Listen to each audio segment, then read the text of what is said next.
BJP ने बहुत सारे चमचों को खड़ा किया है। उसमें से कुछ लोग हैं जो सुबह से शाम तक घर में बैठ के गालियां मारते हैं नेशनल कॉन्फ्रेंस को।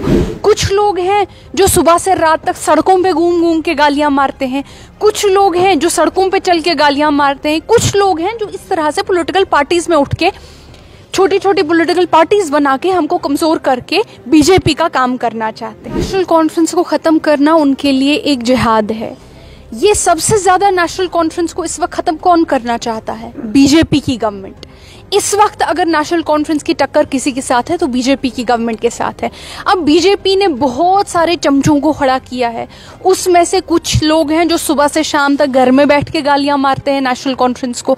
कुछ लोग हैं जो सुबह से रात तक सड़कों पे घूम घूम के गालियां मारते हैं। कुछ लोग हैं जो सड़कों पे चल के गालियां मारते हैं। कुछ लोग हैं जो इस तरह से पॉलिटिकल पार्टीज में उठ के छोटी छोटी पॉलिटिकल पार्टीज बना के हमको कमजोर करके बीजेपी का काम करना चाहते हैं।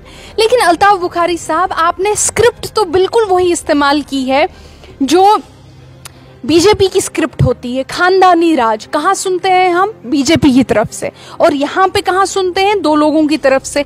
ऊपर कुफारा में सजाद गनी लोन साहब की तरफ से, यहाँ पे अल्ताफ बुखारी साहब की तरफ से कम स्क्रिप्ट तो चेंज करिए। कम से कम जो बीजेपी बोलती है उसको, उसकी अल्फाज तो चेंज करिए। आप लोग तो कोई पर्दादारी ही नहीं रख रहे हैं। अब उसको भी साइड पे हम रख देते हैं।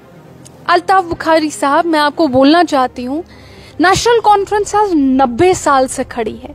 नेशनल कॉन्फ्रेंस वो तंजीम है जिसने यहाँ पे शख्सी राज, महाराजा के राज को, शख्सी राज को खत्म किया। और सिर्फ एक महाराजा के राज को नहीं, आज जम्मू और कश्मीर में हजारों साल से महाराजाओं का राज चलता था। कभी एक आता था, कभी दूसरा आता था। उसमें हर तरह के लोग थे, हर मजहब के लोग थे।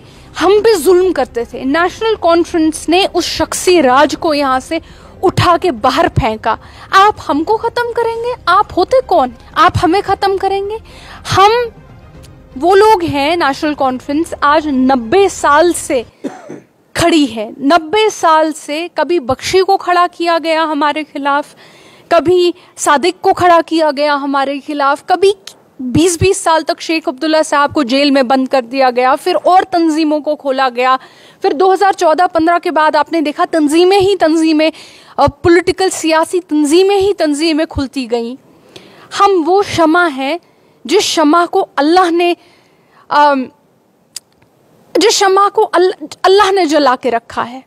अगर आज नेशनल कॉन्फ्रेंस 90 साल के बाद, इतनी मुश्किलों के बाद, जेल में जाने के बाद, 7-7 हज़ार वर्करों की लाशें उठाने के बाद, अगर आज हम जिंदा हैं, इस वजह से जिंदा नहीं है कि आप जैसे लोग आए नहीं।